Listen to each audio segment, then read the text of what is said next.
where the Natural Mystery Unit is on the trail of a bizarre killer.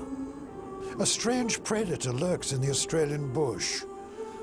It butchers livestock and wild animals alike. What it is, no one knows. There are no native species in existence today that can do this kind of damage. Sometimes just the face and the throat have been eaten. It's almost prehistoric what they do. An extinct creature, back from beyond the grave. When you get that many sightings, you just can't discredit and say it's not here. The scream, it's like somebody having their throat cut, part kangaroo and part dog. And as it ran off, you could see it was a thylacine. Were you ever afraid?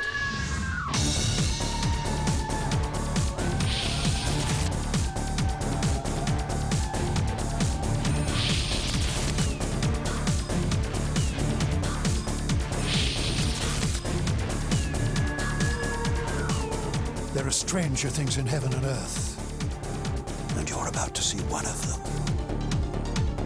Just be careful.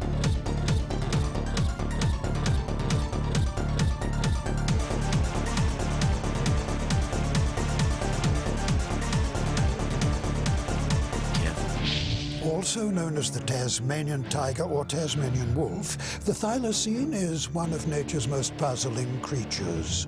Wolf or tiger it isn't, but rather in its time the world's largest meat-eating marsupial. More closely related to the kangaroo than anything else. Officially, it's extinct. Unofficially, the Thylacine remains one of the animal kingdom's greatest mysteries. I'm sending Daniel and Natalie to southwest Australia. Farmers here claim that a brutal predator has been killing their livestock. Could it be the Thylacine? We've had reports of strange sounds coming out of the bush around here. And some really weird kills too. Lungs removed, heart, kidneys eaten. Sometimes just the face and the throat have been eaten.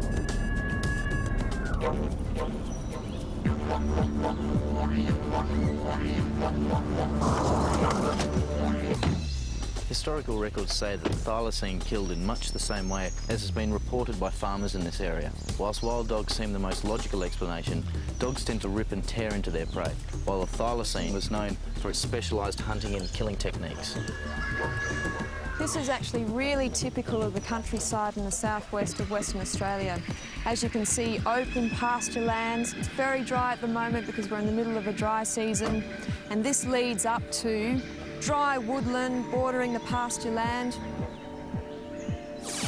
Thylacines once roamed all over Australia. The textbooks say that they vanished from the mainland around 3,000 years ago.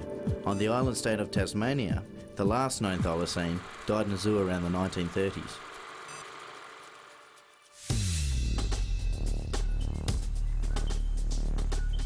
Despite their alleged extinction, there have been thousands upon thousands of reports all over Australia of sightings. And although most scientists actually scoff at the idea, can we really ignore all of these sightings? And if it is still out there, the ongoing destruction of the creature's habitat and not taking these sightings seriously, we could once again let the animal slip into the pages of history. If they're still out there somewhere, it would be an incredible find, one of the most unusual animals alive today. The Thylacine is a strange and amazing creature, like a cross between a dog and a kangaroo, with distinctive tiger stripes on its rump. It has an incredible flip-top mouth that can open to almost 180 degrees. And it's the only animal in Australia that has 5 toes on its front paws. Like all marsupials, it has a pouch, though this one opens at the rear. The hind legs and stiff, powerful tail look and act much like a kangaroo's. Because it looked like a wolf and had tiger-like stripes on its back, it's no wonder the Europeans feared it. Sadly, though, it's this fear that led to the Thylacine's wholesale slaughter by trappers and farmers. Those members of the scientific community that believe the thylacine is still alive say that it would only be in small remnant populations or hotspots, and that's where we're going today.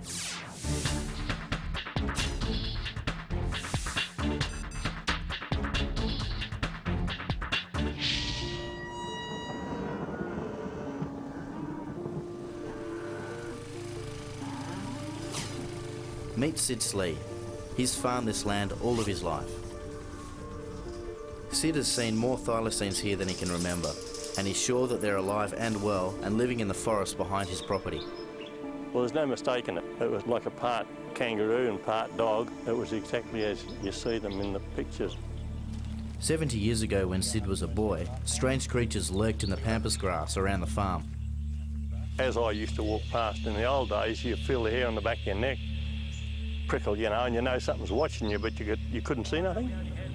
He says this is where the thylacines used to live, but not too many people knew about them. You didn't talk about it, otherwise you faced ridicule, you know, because nobody believed they existed anyway. But today Sid's talking. He's even built a family museum documenting his thylacine encounters. Here's a couple of photographs of a kangaroo killed by a thylacine. I skinned it so you could see the white marks. They just grab the kangaroo at the back of the ribs and squash the ribs, and that kills them. The thing is about kangaroos is that they breathe differently to most other animals as too. When they're hopping, their stomach moves up and down, which sucks the air into their lungs. Sid hasn't yet captured the elusive creature on film, but he does have a collection of footprints. Is that a track there? That's the rear footprint of the thylacine. Yeah. Front foot, 5 toes. You see the 5 toes on the front foot? You wouldn't see those claws if it was a cat. No. Yeah, because they've been retracted. And this is the rear one with the long pad. So this is like the ankle would be there, and that's that. That's right. With the females, the young go in the pouch from the rear, so that brings the pouch closer to the ground. Yeah, they're going down on that part of the leg. Yeah. It seems like we've come to the right place to find the thylacine, and Sid's showing us a good place to camp. So what's the name of this place?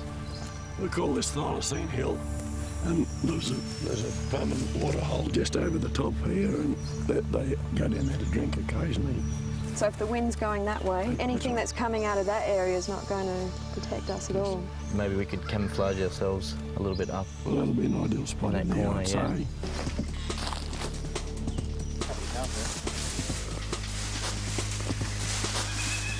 We're going to camp here overnight. If the thylacines are out there, we've got a better chance of filming them with our stealth cameras after dark. You got that? It's coming through. They're both working. Really, shortest one you can find. That's definitely got transmitter on it, doesn't it? Sid's son Ian has made an amazing discovery. Fresh tracks from a creature that's not supposed to exist anymore. I've come across this one here about 5 o'clock tonight, which I'd say is 6 to 8 hours old, and I believe it to be a front foot of a thylacine. You can see the 5 toes. You can see the 5 toes. See where the heel's pushed in. She's put some pressure down on it because it's spread the toes as she's moving. They've got a very interesting back pad too. It's not like anything else, is it? No. Whatever made the tracks was travelling along the game trails. The big track that's in the museum like that was found on this track as well? Yes, it was. Wow. And that's a big animal. The biggest prints had spread out on there. Oh, that's huge. That's huge, yeah. That's like bigger than a Great Dane's footprint. Sid and his son Ian aren't the only locals convinced they've seen thylacines. There's Sid's daughter, Wendy. The first one I saw was about 10 years ago, and it bounded across the road, and I remember thinking, well, that's too big to be a fox, and it's got stripes, but it's not a tabby cat, and sort of just dawned on me, oh my God, I've seen my first thylacine. Then there's Sid's wife, Imelda. The thylacine doesn't look like a fox. It has a very definite appearance of its own. You know that a fox is a fox, and the thylacine is... a thylacine. And not a dog. And there's Sid's neighbour, the dairy farmer Adrian Brand. No, it was not a dog, not the way it was acting, not the way my dog was acting either. She was out there and I've never heard her perform that way before, and I had to go and grab her. And then it just took off? It took off, yeah, it was gone in an instant. If they're out there, where are they hiding? One thing we know about the Tasmanian thylacine is that the females used to use lairs. They used cliff overhangs to put their pups in to help protect them while she went off hunting. And another thing we know they used was hollow logs. And as you can see, this would be the safest place for a mother to hide her pups while she goes off hunting.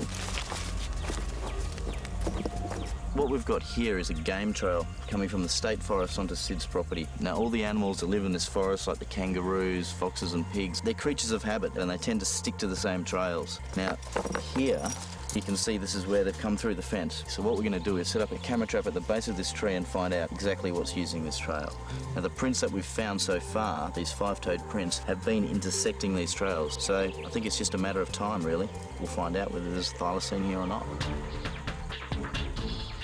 But will these notoriously elusive creatures turn out to be camera shy?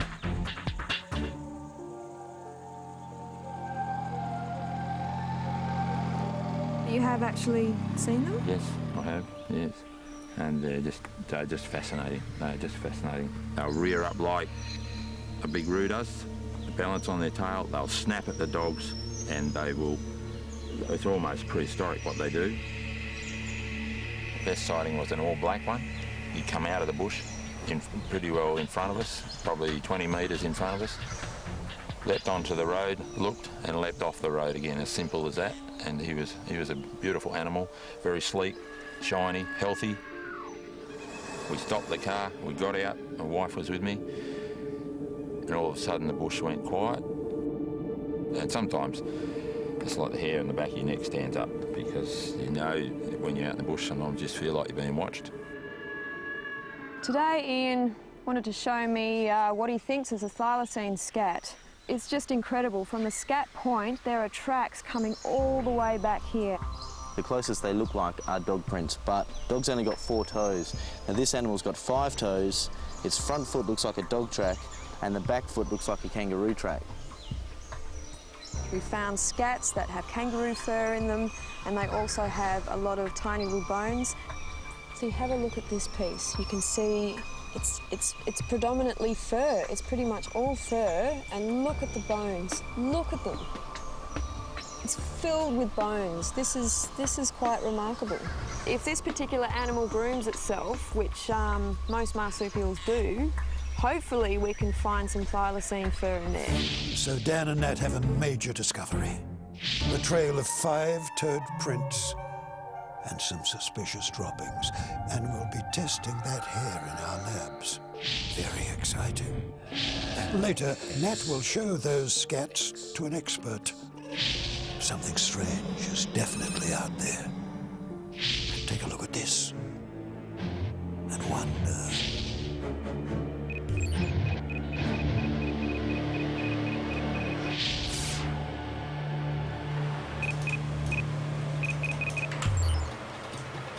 Okay, this is the one I'm really anxious to have a look at. Are those eyes over there? Okay, here we go. What's this? Coming closer. Ah, see the way it stood up? Yeah, it's a kangaroo. It's a kangaroo.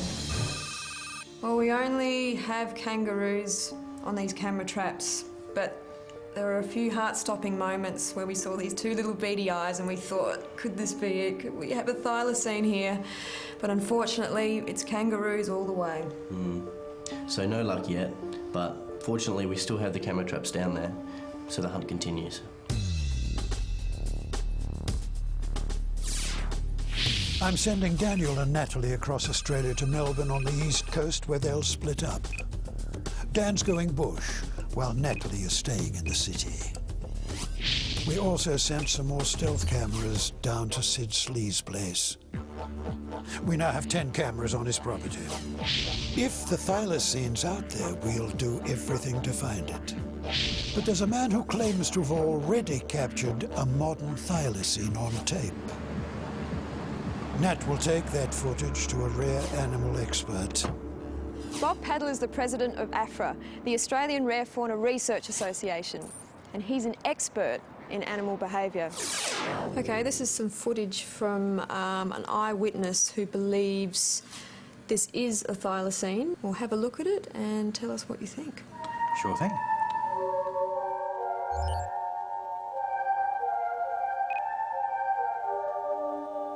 It's an interesting sequence in terms of the fact that it's possible to interpret the animal as being striped.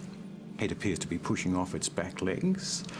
It either has an exceptionally large head or it's possibly carrying something in its mouth.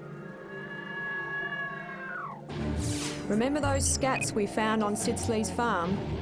Well, this is what Bob Paddle has to say about them. Obviously comes from a large carnivore. Lots of fur, lots of bone material there. Fox, dingo, thylacine. It's right size, right texture. And though modern science claims that the thylacine died out on the mainland 3,000 years ago, Dr. Paddle's research shows otherwise. We have records of scientists actually viewing skins of specimens caught in South Australia and in New South Wales in the 1830s, 1840s. One of the interesting stories from South Australia is they would come into the fire camp and take children from round the fire. A fascinating account because exactly the same thing is recorded in Tasmanian Aboriginal records. So the thylacine was bold and fearless back then. Today, it's just as bold, coming into the suburbs. I showed Dr. Paddle this story about Nick Costello, who thought he saw a thylacine in suburbia. When I heard it, I came out and I sounded like it was coming from over there somewhere. I could hear it more than I could see it at that point. Finally, after about 5 minutes, it came out onto the road, and that's when I noticed it looked unusual. The walk, the gait, it just reminded me of that film from Tasmania, of the Tasmanian Tiger. It had the same look about it, and it appeared to have stripes at that point. But as soon as it had gone up there further, no sign of stripes again. How could that be? Dr. Paddle thinks it was an optical illusion, part of the animal's camouflage. If you examine closely the film of the last specimen, for that short half second or so where the animal is turning around, the stripes completely disappear in the body and it looks like an unstriped animal. Do you think it's at all possible that the thylacine can still exist out there? Formally, the animal is extinct, but there's always a possibility, a very faint possibility, that I'm wrong. I would love to be wrong.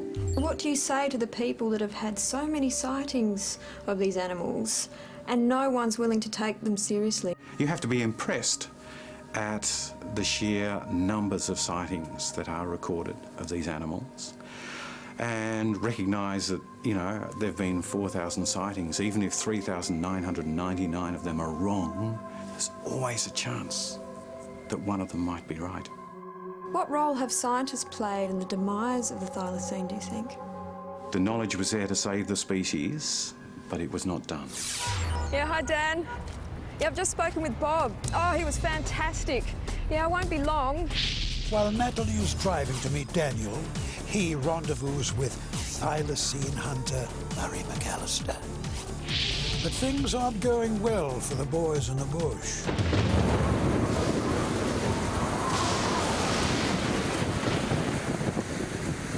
The heavens have opened up and we've had an absolute deluge. We've had to stop at this little motel in country Victoria.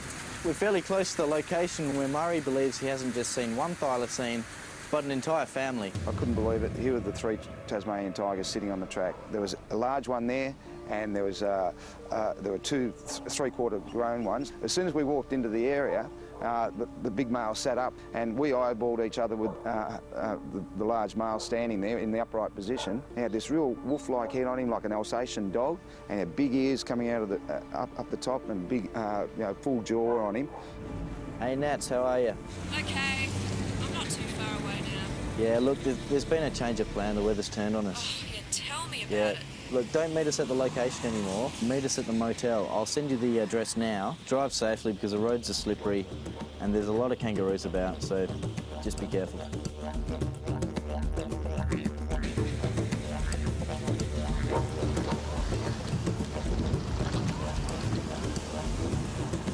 You're not going to be able to set our camera traps up in this? No, with the wind, it's going to be setting off the motion sensors all the time, so we're just going to be rolling tape on raindrops. We've had the year's average of rainfall in one night.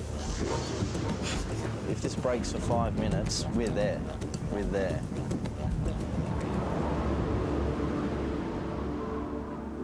Finally, a break in the weather.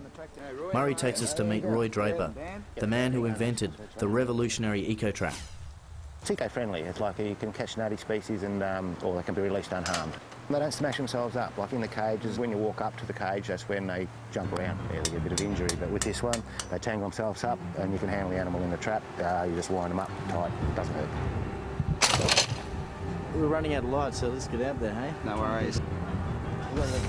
We need to set up our camera and eco-traps, but it's beginning to rain again, which could pose a problem. Down here a bit further.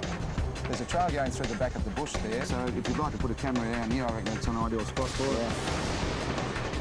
If we hang around for a minute, we'll see if these branches moving are going to be setting off the sensor. Yep, she's working.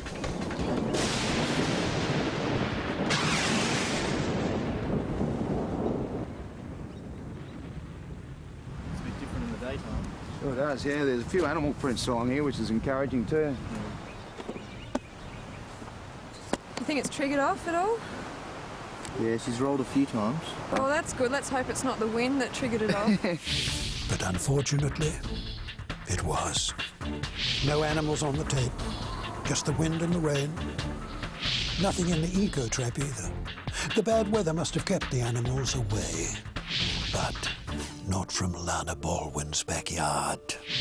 I'm not going to harm them, and I think that they sense it.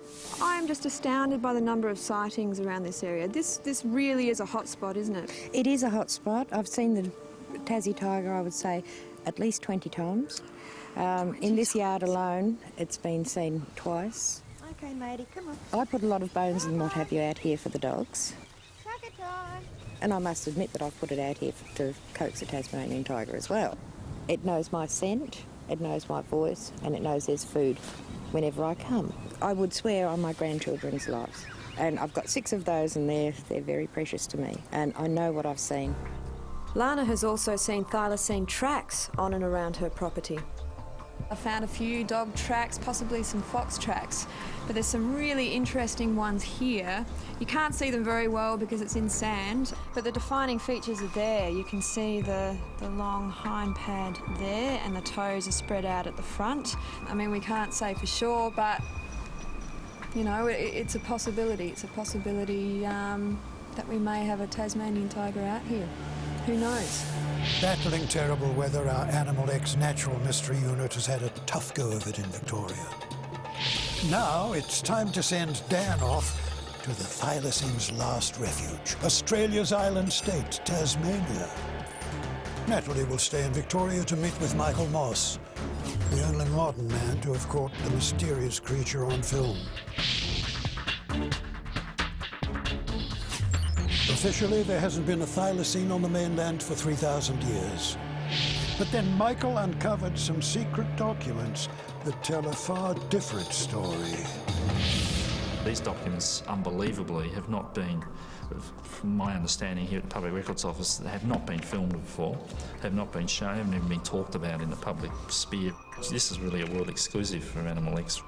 This information has just been sitting, just lying dormant for decades, and as I said, it's the biggest introduction of native species in this country's history to free range into a national park. According to the documents, the state of Victoria was secretly releasing rare species onto its lands for more than 30 years. Between 1908 and 1940, there were 22 native species. They were released free range. The animals were supplied from all over Australia, a lot of them from Tasmania. So it was almost like an ark, a Noah's Ark. Over 400 animals, not species, animals into the prop. And I've tracked the alleged Tasmanian tiger sightings back to this period, and you wouldn't find anything on the records as far as any introduction, because there would have been a backlash from the farmers, and they probably would have defeated the purpose because the farmers would have gone out there and tried to kill it. And while Nat's been investigating those documents in the archives in Victoria, in Tasmania, I've discovered the world's only officially recognised sighting of a modern-day thylacine. Hans Narding saw a strange animal in Tasmania's wilderness in the 1980s. As a former state wildlife officer, his report was, and still is regarded, as one of the most credible in recent times. I couldn't believe my eyes first. I became very excited, but I was inside my sleeping bag, and I thought, well, what do I do now? I would have liked to take a photo of it, but I knew that if I moved, I'd probably disturb it. So I actually, in my mind, tried to register exactly what I saw. Another state wildlife officer, Nick Mooney, was charged with investigating Hans's claim. The whole affair was kept secret for nearly 2 years. This was really the best quality sighting we've had for decades. What on face value couldn't be argued with. After about 15 months we had no hard evidence and we were still somewhat optimistic. The report of Hans's stands as a very, very credible report. Large carnivores, be they pumas, be they wolves, be they thylacine, even devils, will use tracks and roads habitually. So it's highly likely the road junction Hans was on, he simply witnessed a thylacine moving through. Then why is the thylacine still officially considered extinct? Well, there's two types of extinction: biological extinction and functional extinction. Biological extinction means that they're gone forever. Functional extinction means there's still a remnant population, but not enough to sustain the species. So when I say thylacines are probably extinct, I still would not be amazed if there were a few there. The only thing that would amaze me is how a few could survive for so long without being found. But Nick's recently been reminded of how hard it can be to track some animals, even when you know they're out there. We have a very serious situation in Tasmania at the moment. Some idiots introduced red foxes here a few years ago and we're struggling to get rid of them. We know we have them in farmland and a few foxes in a huge area are incredibly hard to find. But if the thylacine's out there, they're in grave danger. As Ray Green knows, Tasmania is a dangerous place for wild animals. The one-time logger now runs a wildlife sanctuary. There you go, sweetheart. Come on, darling. We have quolls, platypus, all sorts of Tasmanian native wildlife, eastern barred bandicoots, all just living naturally in a natural environment. Wow. Depending on the time of year, we have all sorts of little, cute and cuddlies. Well, I'd love to have a look, mate. Let's have a look. Okay. This is a little paddy melon, this little girl here. She was a little girl we saved from a dead mother's pouch. As you can see, she's healthy and happy now.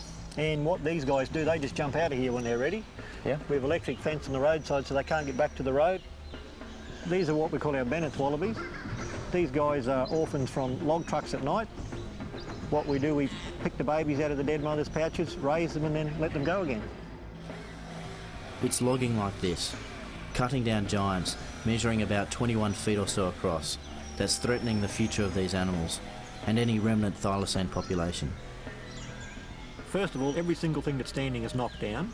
Then they'll do a burn, and what they do is they may have a couple of 100 acres and they go right round the outside of the coop and light it up from the outside inwards. So every single animal that's in that coop is going to be burnt to death. And after they've finished doing that, they'll give it a couple of months until there's a bit of shoots in that growing, then they'll start feeding the animals carrots. And after they've been feeding for about a month, then they'll put 1080 on it and try and do a kill that will kill most things within maybe 4 or 5 kilometres of that coop that's been burnt. Nothing will survive down to a lizard or a frog. Everything dies in the coops. Do you think the government takes the hunt for the Tassie tiger seriously? If a tiger was found tomorrow, you can imagine the world outcry to save it. And if that happened, forestry would have to start doing things properly. So the number one enemy for forestry is the Tasmanian tiger. While Natalie is flying to Tasmania, Daniel is going to investigate the Wilderness Society's claim that these huge trees in the Styx Valley, a place where the thylacine has been seen, are going to be logged. To be fair, he will also talk to the man from the forestry industry. But first, Dan joins protesters who've set up a camp in Tasmania's ancient forests, one of the last homes of the thylacine. Well, this big old tree here, it's massive. How old would he be? Well, we reckon the trees in this part of the Styx Valley are 350 to 400 years old, up to 90 metres tall. and huge. And what's due to happen to this one? Well, this whole area that we're going to walk through is scheduled to be clearfelled this year. That basically means everything will be cut down. That wood that they've got to use for will be extracted. The rest will just be burnt on the ground. At least half of the Styx Valley has been set aside and formally protected.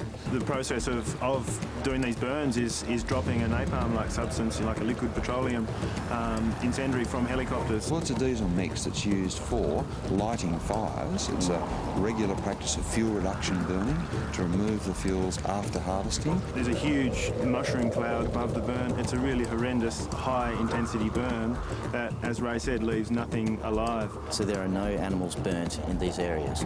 Sure, an occasional individual might get caught in a forest operation. We decided to investigate just what the loggers consider expendable creatures.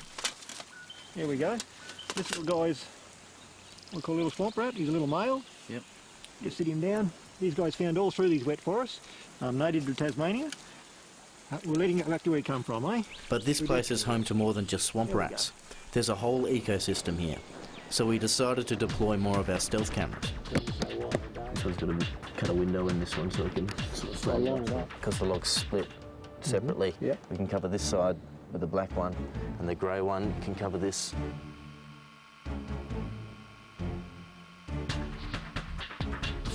Nat's arrived in Tasmania and is catching up with Dan and Ray, and just in time to see what they've caught on tape from last night. Yeah, you are. Let's have a look. From here it looks like some sort of little native rat. What do you think? To me it looks more like a dunnart than a rat. See the way it's sitting up on its hind legs and it's sort of looking around more? It's got really sort of different ears. Once again, these guys are wholly protected. They're wholly protected. Wholly protected and vulnerable.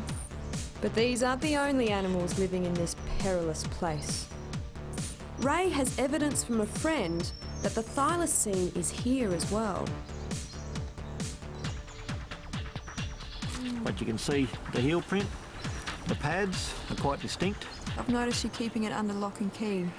If anyone knew where this was, it'd disappear tomorrow. Has he ever taken it to anyone to verify that it is a thylacine track? Yeah, it's been verified by a variety of experts in Tasmania here. All actually said it was and tried to take it off him, of course, because they don't want it getting out that they're here. Ray's taking us to a bush hut where Elias Churchill trapped one of Tasmania's last known thylacines.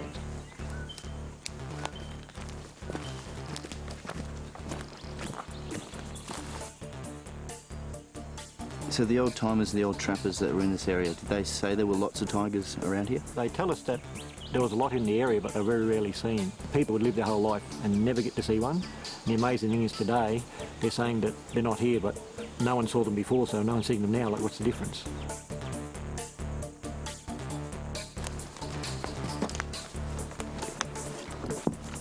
Pretty amazing to think that where I'm standing right now, the very last Tasmanian tigers were caught in this area, brought to this hut, boxed up, crated up and sent down that wagon track to a zoo. If the thylacine is still alive around here, then the forestry industry is guilty of gross negligence. Heavy stuff, my darlings, heavy stuff. As the battle between environmentalists and loggers rages, I'm sending Daniel and Natalie to beautiful Hobart, Tasmania's capital city. This is a thylacine jawbone. Someone turned it into a bizarre pincushion. There was little respect shown for these creatures in their dying days. Today, little has changed, though the Tasmanian Museum is doing what it can to better understand these mysterious creatures. What sort of things can you learn from watching the animal in these moving pictures? I think the critical thing is it gives us an idea of how the animal moved its ears, its eyes, tilted its head, its legs, for example. By doing that, we can then compare it with other predators we know. Was it a pursuit carnivore? Was it an ambush carnivore? And by looking at that, we can come to a conclusion that this animal is pretty greyhound-like, probably a pursuit carnivore. Our whole understanding of the biology has become a detective story rather than science. from a distance, this little guy looks like a mangy fox. I quite agree. From the front, the ears and muzzle are very fox-like. The giveaway, of course, is going to be the stripes, if you see them. David takes us into the climate-controlled vault to see the main collection of rare and valuable thylacine artefacts. It's amazing. There are 5 pickled young, around 30 skulls, and a whole lot more.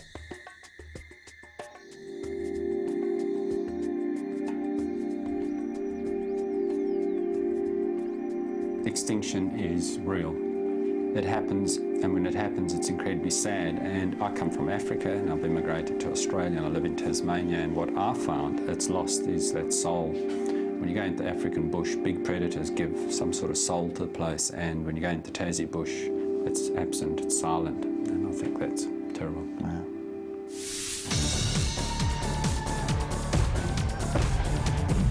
I made this film a few years ago in Denmark, Europe, in a military training area. Because of the restricted status of the area, it had become a haven for endangered species.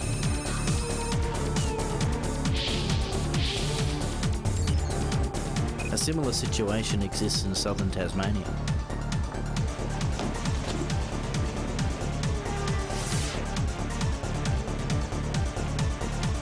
We're here at Buckland Military Base in Tasmania's east, where we've gained exclusive first-time rights to search the area for thylacines. And neighbouring this spot is a site known as Tiger Hill, where legend has it the last Tasmanian tiger, the world's most famous thylacine, was captured and placed behind bars at Hobart Zoo. Now, we all know this individual. That animal was Ben. We've seen the black and white video footage of it pacing up and down its pen. But perhaps the saddest thing for me is that that once great animal, the world's largest carnivorous marsupial, was once roaming this area free. It may have had a family. It probably used this area as a hunting ground. And that's really where it should have remained. To me, the fact that it died in captivity is one of the greatest tragedies of the modern era.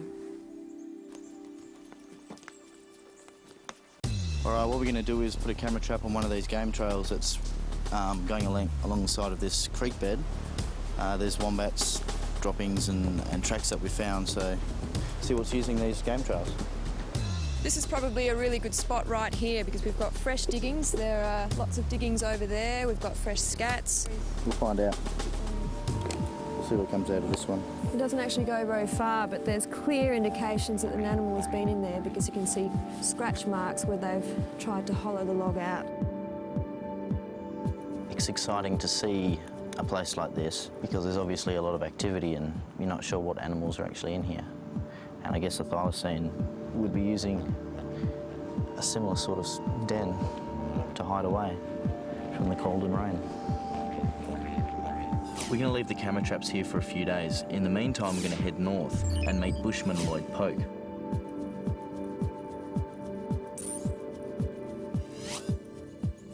This is Lloyd's property, 50 acres of beautiful bushland, and this is where he's had some of his more than 60 Tasmanian tiger sightings. In one extraordinary encounter, he's actually managed to wrestle with one. So how did he actually grab it when it was just about to go over the fence? Oh, I just made a dive on it and just went down like that and sort of bring my arms in like that and tried to grab hold of some loose skin, what I thought would be like, like a dog, and then the sides of the neck in it, so it couldn't turn around and bite me. But it kicked, I didn't get my nose in close enough to its body, and it kicked up its hind legs, and that's what it done to the arm, But it was fierce and powerful. When he tore my jumper, it felt as though that was going 2 inches into my arm. That's what it felt like. I sort of buggered loose, I let it go, Lloyd escaped with his life and an incredible story. An expert in his own right, he's had dozens of sightings and collected more than 20 years' worth of memorabilia, including some hair he thinks may have come from a thylacine. That's something I picked up. I've sent a couple of different lots away to get it analysed and what it might be, but it's got lost in the system somewhere. Do you think that could be deliberate? It could be, I don't know. We are now analysing the hair at the Natural Mystery Unit. I'll have the results for you before the end of the investigation. Meanwhile, our dynamic duo is planning another night under the cold winter sky.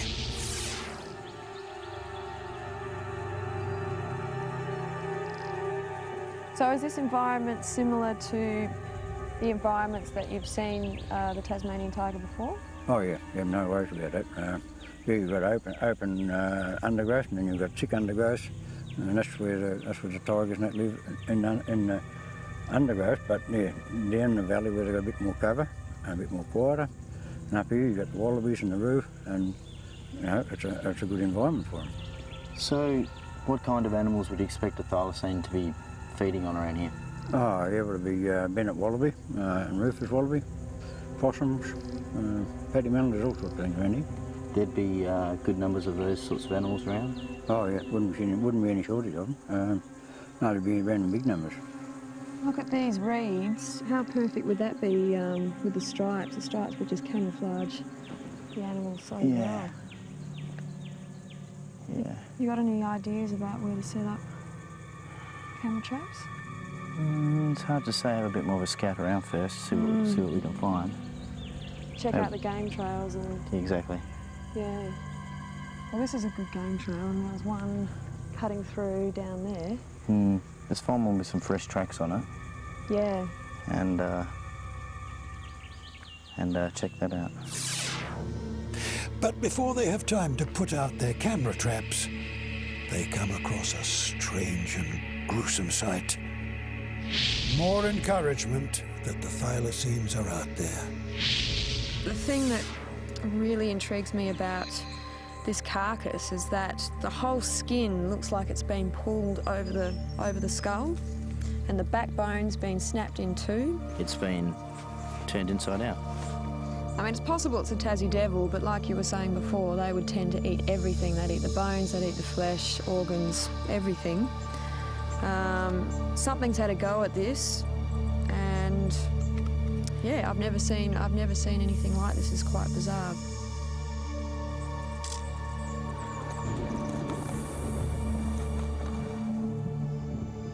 It's been a long night. We've finally got to the position where we're about to go out for a spotlight.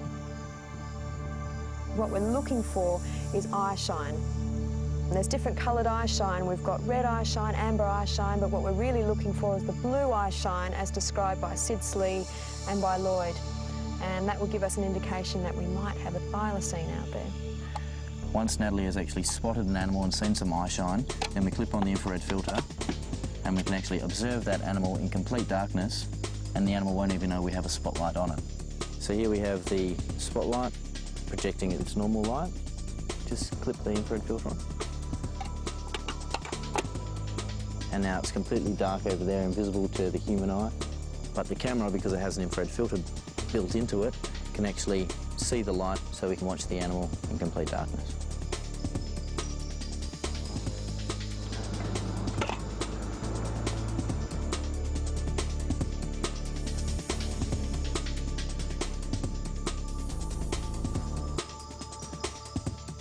I'm amazed at how thick the undergrowth is here.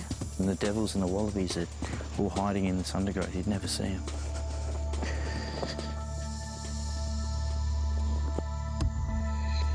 Cool, we'll check these cameras in the morning.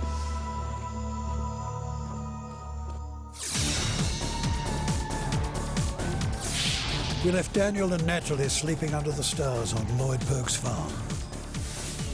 Now we'll check the camera traps from last night and then head back to Buckland Army Base to check those traps. Oh, how cold was it last night? Bit chilly. Did you get much sleep? I was spotlighting around for a bit, checking out those noises that were up and down that hill. I know, did you hear that noise? I don't know what it was. I thought it sounded like a bird, but yeah, I'm not sure of the birds around here, so yeah. I can't wait to check these camera traps. I found the best little corridor that went right through the bush. I can't wait to check them.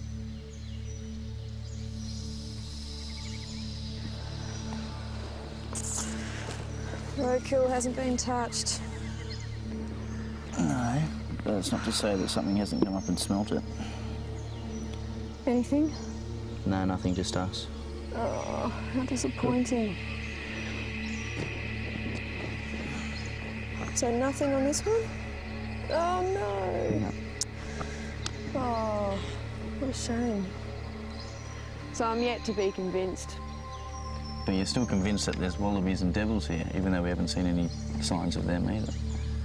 True. I'm not saying it's not possible. Okay.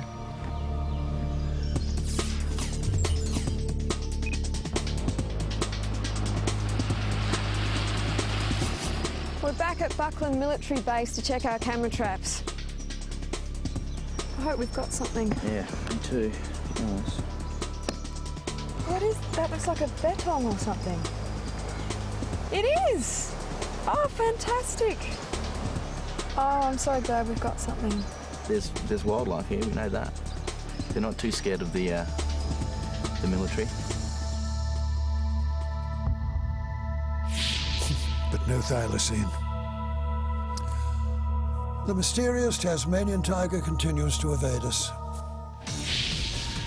Well, my darlings, I have the results from the hair sample supplied by Lloyd Polk, the man who wrestled with the thylacine. Bad news, I'm afraid. Not thylacine, but goat hair. Still, the true believers remain undaunted. Just because we haven't seen them doesn't mean they don't exist. Skeptics may scoff, but no one can prove that they're not out there. Somewhere. I personally believe that it's highly possible that there are very small remnant populations out there. Is it out there? Unless we can find some indisputable evidence, then we'll never know. But I'm with Dan. I don't believe the last one died behind the bars of Hobart Zoo. I think it's still out there somewhere. And we've got our stealth cameras all over Australia. So keep watching Animal X, and as soon as we find one, I'll let you know. There are stranger things in heaven and earth, and you've just seen one of them on Animal X.